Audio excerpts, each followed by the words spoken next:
கிறிஸ்துவுக்குள் அன்பானவர்களே, கொலோசியர்கள் நிருபம் 3ஆம் அதிகாரம். அப்போஸ்தலனாகிய பவுல் கொலோசியர்கள் நிருபம் 3ஆம் அதிகாரம் 1, 2, 3. நீங்கள் கிறிஸ்துவுடனே கூட எழுந்ததுண்டானால் கிறிஸ்து தேவனுடைய வலதுபார்சத்தில் வீற்றிருக்கும் இடத்தில் உள்ள மேலானவைகளை தேடுங்கள், பூமியில் உள்ளவைகள் அல்ல, மேலானவைகளை நாடுங்கள். ஏனென்றால் நீங்கள் மரித்தீர்கள், உங்கள் ஜீவன் கிறிஸ்துவுடனே தேவனுக்குள் மறைந்திருக்கிறது. அன்புக்குரியவர்களே, கிறிஸ்துவின் வலதுபார்சத்தில் இருக்கக்கூடிய அந்த மேலானவைகளை, பூமிக்குரிய கீழானவைகள் அல்ல, ஒளிந்து போகிறவைகள் அல்ல, அந்த மேலானவைகளை நாம் தேடுகிற பொழுது எப்படி இருப்போம்? அது இந்த நாள் மாத்திரமா, எல்லா நாளும் என்ற அடிப்படையில் நான் உங்களுக்கு இந்த செய்தியை தந்து கொண்டிருக்கிறேன். பிரியமானவர்களே, நம்ம அடிக்கடி நம்முடைய வாழ்க்கையில் சில நிகழ்வுகள் நடக்கும்.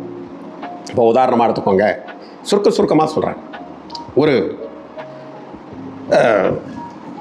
தாசில்தார் இருக்கிறார்.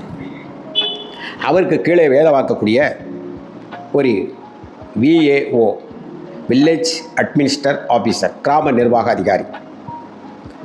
வட்டாட்சியர் என்பது சொல்வது ஒரு பெரும் பரப்பளவு, ஒரு தாலுகா அளவில் இருக்கக்கூடிய ஒரு தாசில்தார். இவர்கள் திருமணமாகிறது, நன்றாக வாழுகிறார்கள். இவருக்கு தாசில்தாருக்கு 3 பெண் குழந்தைகள். இந்த கிராம நிர்வாக அதிகாரி VO என்பவர், அவருக்கு தாசில்தாருக்கு கீழே 10-20 பேரிலே ஒருவராக வாழ்ந்து கொண்டிருக்கக்கூடிய, நூற்றுக்கணக்கான பேர்களே ஒருவராக வாழ்ந்து கொண்டிருக்கக்கூடிய இந்த VO அவருக்கும் 3 குழந்தைகள். இப்போ பாருங்கள், உலகம் எப்படி நயவஞ்சகமாக இழுக்கிறது என்பதை நான் உங்களுக்கு இந்த கருத்தில் சொல்லுவேன். இப்படி இருக்கிற பொழுது இப்போ இவர்கள் நன்றாக வளர்ந்து வருகிறார்கள். வளர்ந்து வருகிற காலங்களில் இந்த VO என்கின்ற இந்த சின்ன ஆஃபீஸர் நல்ல வீடு கட்டியிருக்கிறார். 3 வீடு, கீழே 3 வீடு, மேலே 3 வீடு, மிக அழகாக கட்டியிருக்கிறார். எங்கள் பகுதியிலே ஒரு பாஸ்டர் ஊழியம் செய்தார். அவர் தன்னுடைய சொந்த ஊரில் கீழே 4 வீடு, மேலே 4 வீடு நான் கட்டியிருக்கிறேன்.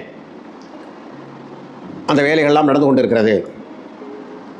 காசா என்ற ஒரு நிறுவனம் ஏழை எளியவர்கள், திக்கற்றவர்களுக்கு சில பொருட்களை கொடுத்திருந்தார்கள்.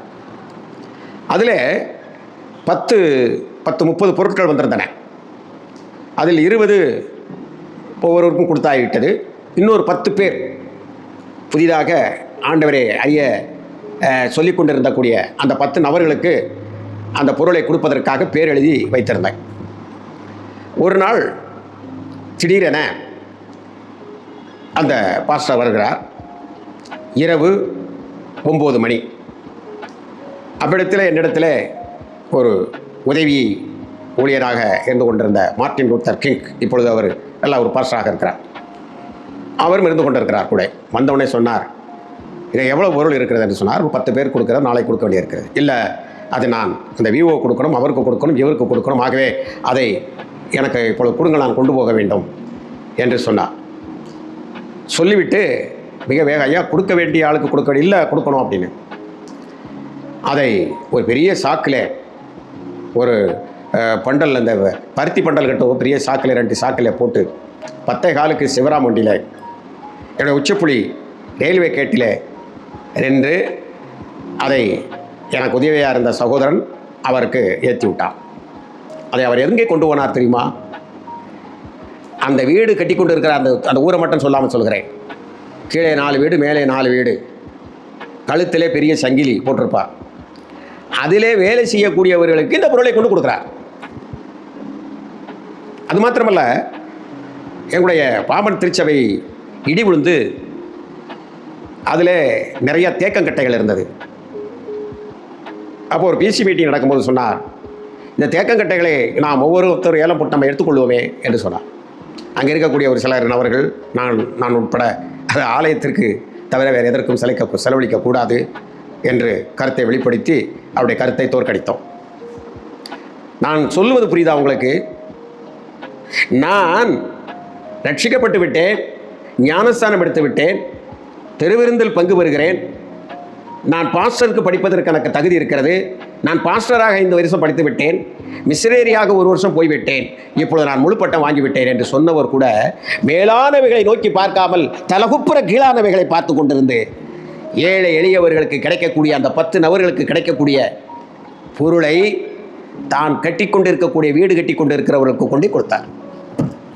இவைகள்லாம் சொன்னால் இவன் பயங்கரமாக பேசுகிறான், புலி போல பேசுகிறான், சிங்கத்தை போல பேசுகிறான். இல்லை இல்லை, இந்த இரத்தத்தில் சுழண்டு இதயம் இயங்கி நாவு அசைகின்ற வரைக்கும், தெளிவான சத்தம் வருகிற வரைக்கும் சொல்லுவேன், சொல்லி கொண்டிருப்பேன். மற்றவர்களை நான் குறை சொல்வதல்ல, என்னுடைய ஊழியங்களில் எதிர்ப்படுகின்றதை சில காரியங்களை சொல்லவில்லை என்றால் சபை விசுவாசிகள் குப்புற விழுந்து நாசமாக போய்விடுவார்கள். ஆகவே அது கீழே இழுத்தது. அப்போ மேலே இருக்கக்கூடிய தெய்வத்தினுடைய வலதுவாரிசத்தில் இருக்கக்கூடிய வாஞ்சிக்கிறக்கூடிய ஒரு மனிதனுக்கு இருக்க வேண்டியவை இவ்வளவு காரியங்கள் உலகத்திலே வேஷம் போட்டு நடித்து கீழே குப்புற விழுந்து கிடக்கிறார்கள். இது இந்த உலகத்தில் மிக மிக அதிகமாக இருக்கிறது. அன்புக்குரிய ஊழியக்காரர்களே, ஞானமாக இருங்கள். நீங்கள் இந்த நாளிலே பாட்டை படிக்கிறீர்கள், பல்லவியாக எழுதலாமோ படித்து அழுகிறீர்கள். ஆனால் உன்னுடைய பார்வை எங்கே இருக்கிறது என்பதை உள்ளத்தில் யோசித்துப்பார். 17வது செய்தி தருகிறேன், நாளைய செய்தியை பாருங்கள்.